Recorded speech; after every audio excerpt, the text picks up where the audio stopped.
रामचन्द्राय Janakraj Manoharrai वामगाभीष्टदाय महितमङ्गलम् रामचन्द्राय Janakraj Manoharrai वामगाभीष्टदाय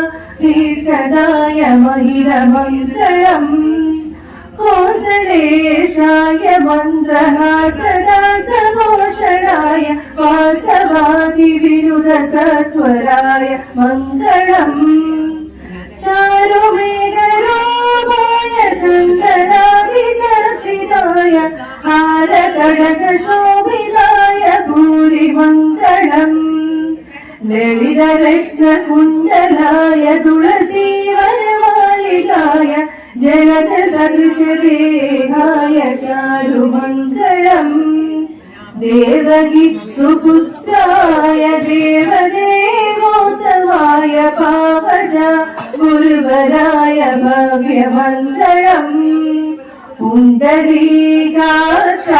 पूर्णचन्द्रवदनाय अन्तजावाहनाय अतुलमङ्गलम् विमलरूपाय विविधवेदान्तवेद्याय सुमुखचिन्दकामिदाय शुभदमङ्गलम् रामदासभृतुलहृदयतामरसमीवसाय Swami भद्रगीवराय सर्वमङ्गलम्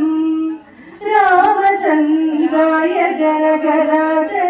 Manoharrai वामगाभीष्टदाय महितमङ्गलम् महितमङ्गलम्